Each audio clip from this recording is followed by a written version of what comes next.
Does anyone know who this is? You better. Let's hear it. Who is it? Mr. Cannon! Mr. Cannon, yeah.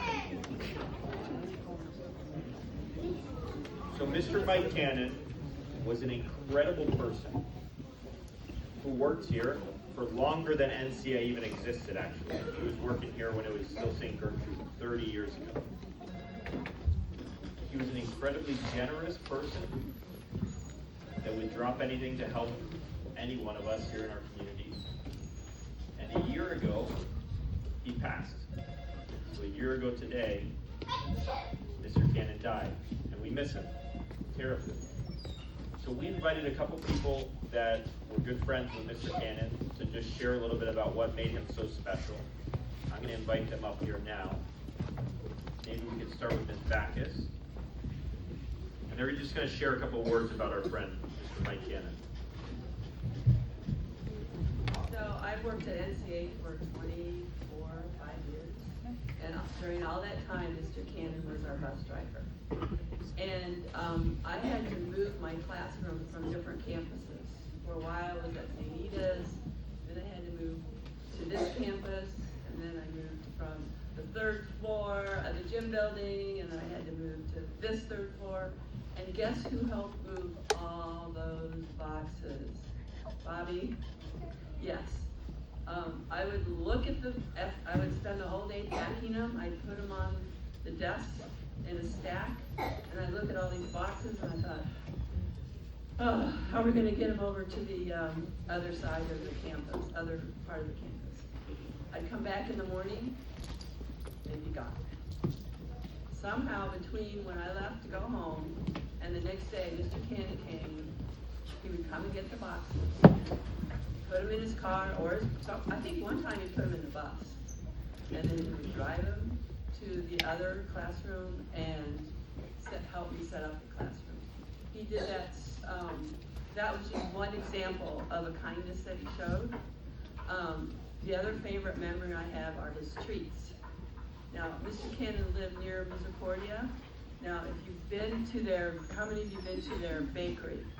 Well, that's one of his favorite bakeries. He would go and get some treats, bring them to school.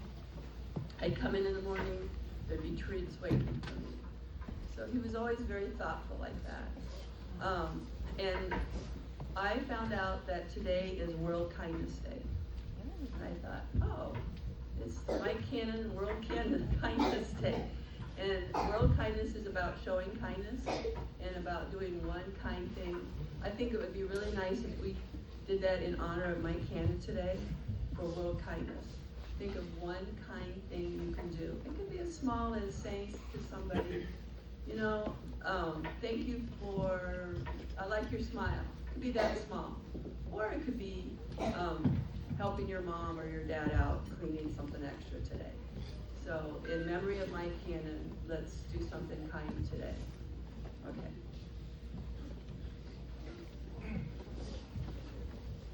All right. So I was the fortunate person who met Mr. Cannon in 2011.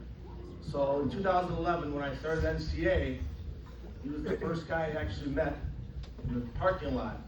And he'd always do a bus safety drill every day, every year. And that bus safety drill lasted 20 minutes, half an hour, 45 minutes, an hour.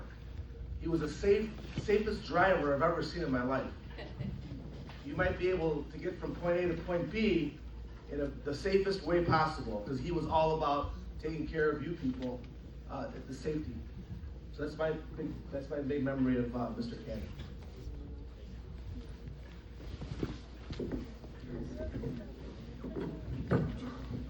One thing that I remember about Mr. Cannon is whenever we'd be on the bus, he'd always smile at us or walk us out to where we were supposed to be.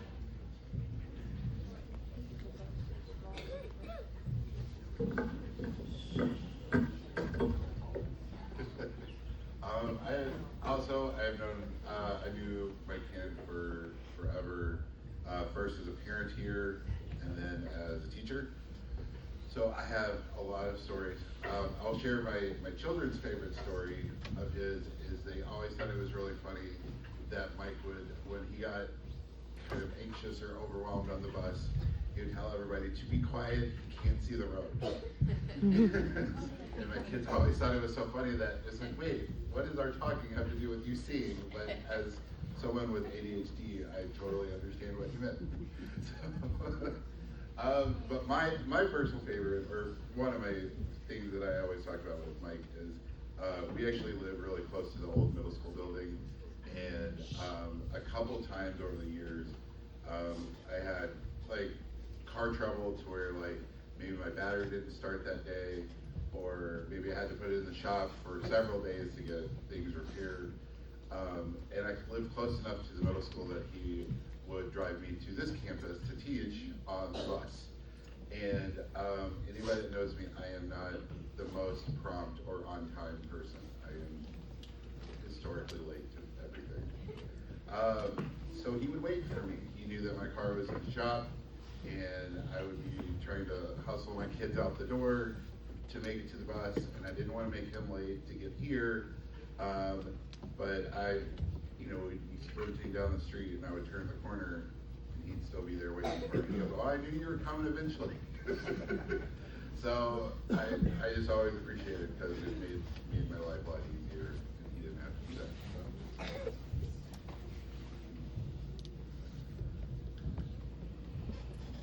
So. I think other people have said just how positive he always was, and he really, really respected the kids, the parents, the teachers. Another thing that I noticed about him was that besides working for a salary, he came in to volunteer. So anytime we wanted to donate books, like we were going through the libraries, or we had additional textbooks, and we wanted to bring them to an organization that would send them to Africa or send them somewhere else, Mike came in on weekends to go up and down those stairs, the 3 floors, carrying heavy boxes to take to donate. And can I do anything more? Do you have any this Saturday? And he was always looking to be able to care for whoever might need something, and to be able to use our world's resources well.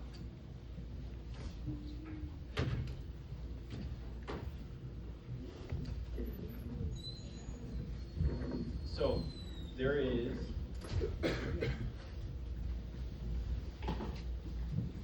something really comforting and nice about having, in these kinds of situations, when something really difficult, like losing an amazing person like Mr. Cannon happens.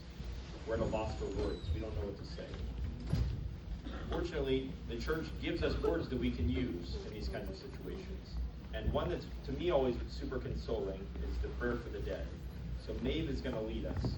Maeve's going to say the black words, and we're going to all reply with the red words on the board. Okay?